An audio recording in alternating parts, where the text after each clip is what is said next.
Assalamualaikum warahmatullahi wabarakatuh.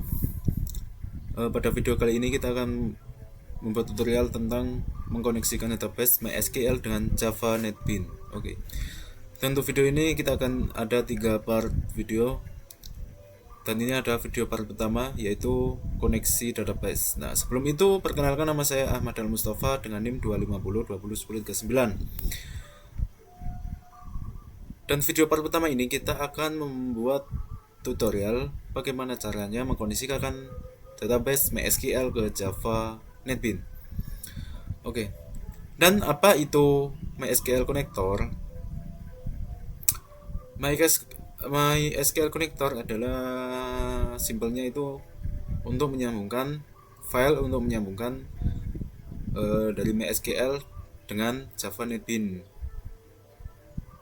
Gampangannya itu menengahi atau tengah-tengahnya agar MySQL dan Java NetBeans itu nyambung gitu. Nah, bagaimana cara mendownloadnya? Langsung saja kita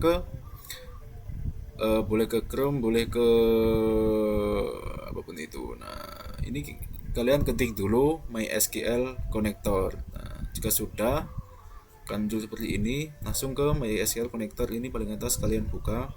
Nah, setelah sudah kalian cari yang mirip-mirip lah agar nyambung Java NetBeans. Nah,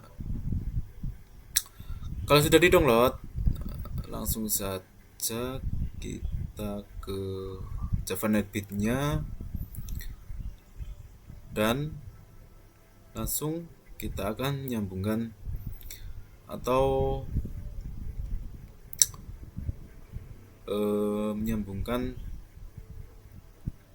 menaruh file tadi ke dalam library. Nah, tempatnya itu ada di libraries itu.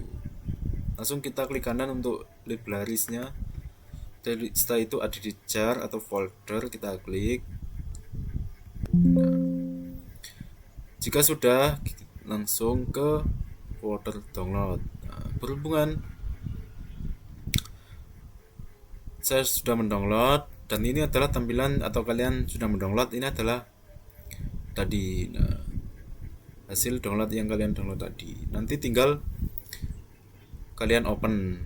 Nah, setelah open nanti akan muncul di sini seperti ini.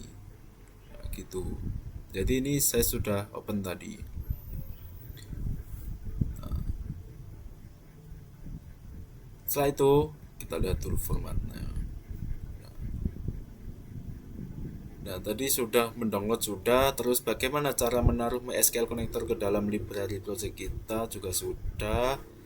Nah, untuk selanjutnya ini adalah kita akan menjelaskan codingan MySQL pada Java, yaitu Generate Code maupun Windows OpenNet agar tersambung. Oke, langsung saja kita pergi ke Java NetBeans-nya lagi, pergi ke source. Nah, untuk yang pertama ini ada import pada Java ya. Ini fungsinya import pada Java. Ini fungsinya adalah untuk mengambil kelas atau library yang dibutuhkan agar program kita memakai fitur tertentu gitu. Nah, jadi kita akan menjelaskan satu persatu. Import Java Swing JOptionPan. Nah, mengambil kelas JOptionPan dari paket Swings digunakan untuk menampilkan pesan pop-up, input dialog, konfirmasi dialog. Itu. Terus import Java SQL Driver Manager. Ini untuk mengambil kelas Driver Manager digunakan untuk menghubungkan Java dengan database. Nah, itu. Biasanya dipakai untuk koneksi MySQL. Nah, ini adalah untuk kita mengkoneksikan ke MySQL. Selanjutnya ada import Java SQL Connection. Nah, ini untuk mengambil interface connection digunakan sebagai objek koneksi antara program Java dan database. Oke, artinya program memiliki jalur koneksi ke database. Selanjutnya ada import Java SQL Statement. yaitu untuk mengambil interface statement digunakan untuk menjalankan query SQL biasa. Oke. Biasanya itu dipakai untuk insert, update, delete, dan select. Oke. Yang terakhir ini ada yang namanya import Java SQL prepare statement. Ini untuk mengambil interface prepare statement digunakan untuk query SQL yang lebih aman dan dinamis, lebih bagus dibandingkan statements karena menghindari SQL injection, lebih cepat dan mudah mengisi data input. Gitu. Oke, langsung kita geser ke bawah. Nah,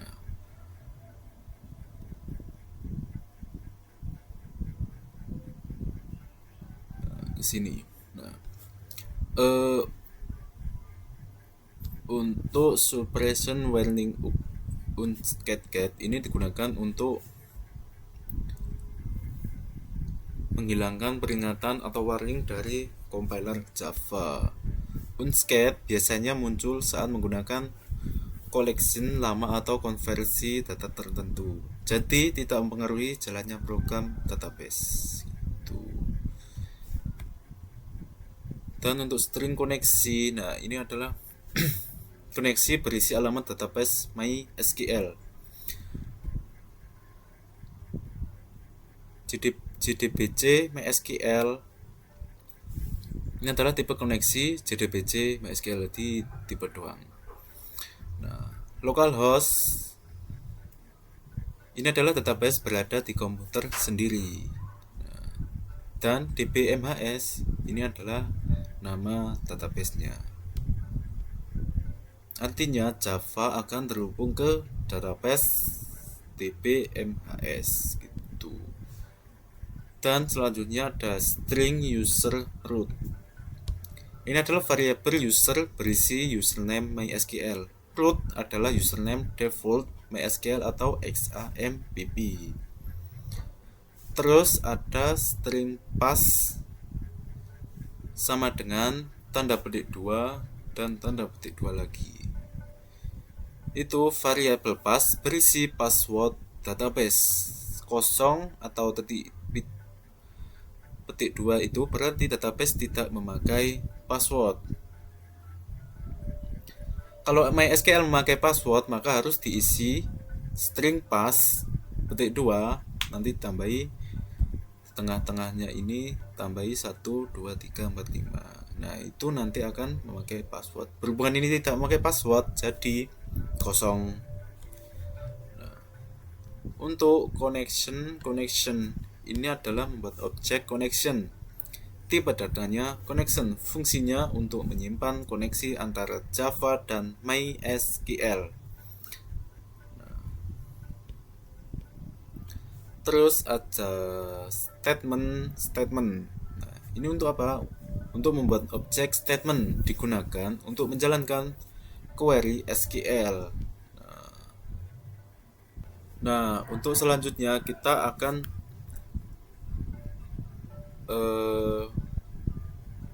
menjelaskan codingan untuk Windows OpenNet-nya. Itu tinggal ke desain, terus nah ini jangan sampai ketutupan panel ya. Nah, kita langsung ke sini. Klik kanan formnya, terus event, terus klik window dan window OpenNet. Nah, sudah sampai ke window OpenNet. Jadi ini adalah codingan untuk tadi. Oke, langsung saja saya akan jelaskan untuk codingannya. TRY ini adalah digunakan untuk mencoba menjalankan kode. Jika terjadi error, program tidak langsung berhenti karena nanti ditangani oleh charge.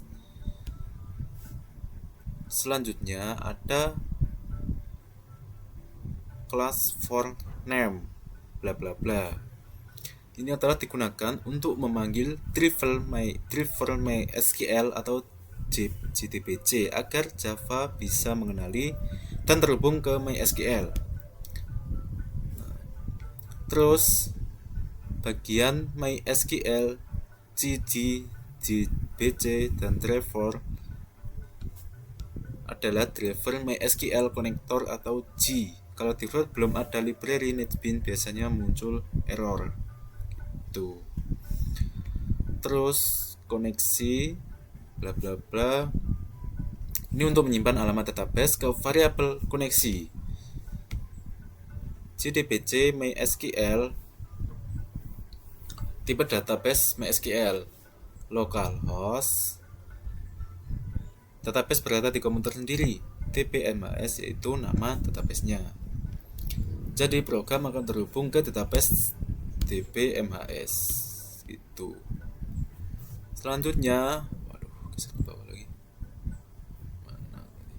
Selanjutnya ada connection driver bla bla bla. Ini digunakan untuk membuka koneksi ke database. Gitu. Koneksi alamat database, username SQL, password SQL. Nah, gitu. Terus statement connection create statement. Nah, ini untuk membuat objek statement digunakan untuk menjalankan query SQL. Tuh. Tanpa statement query SQL tidak bisa dijalankan. Oke, selanjutnya ada charge exception, DBE exception. Charge digunakan untuk menangkap error. Jika koneksi gagal, maka program masuk ke bagian ini. DBE exception adalah variabel menampung error. Itu. Selanjutnya ada JOption show max dialog diskoneksi gagal error JOption error message. Ini adalah untuk menampilkan pop-up error. Itu. Isi pop-up yaitu pesan koneksi gagal, judul error. Biasanya muncul jika database belum aktif, nama database salah, password salah, driver belum dipasang. Nah, gitu. Terus sistem println error plus DBE exception. Nah, ini untuk menampilkan detail error di konsol atau output NetBeans, berguna untuk mengetahui penyebab error sebenarnya. Gitu. Jadi kesimpulannya adalah menghubungkan Java ke MySQL, membuat koneksi database, dan menyiapkan query SQL gitu. Dan menengahi error jika koneksi gagal. Oke. Langsung saja kita coba untuk hasil codingannya ini.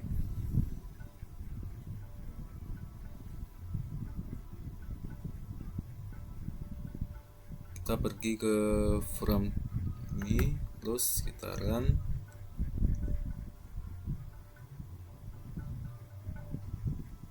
Langsung saja kita coba untuk connection tadi, apakah koneksi.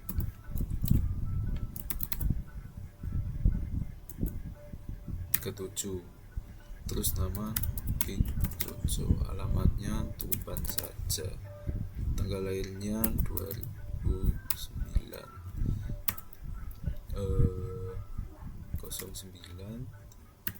0907. Nah, langsung klik simpan.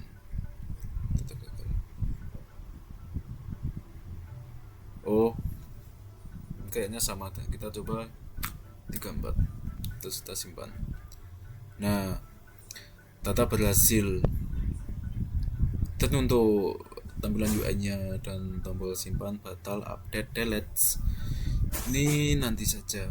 Untuk video part 2 saja akan saya jelaskan, dan akan saya jelas buat pembuatan GUI-nya dan codingannya. Nah, coba kita cek apakah nyambung. Tadi data berhasil kemana ya? Nah, sini. terus ini kita refresh untuk mahasiswanya TMHS. Nah, berhasil, yaitu King Jojo tadi. Oke. Jadi kurang lebihnya seperti itu untuk video part pertama saya. Terima kasih. See you next time.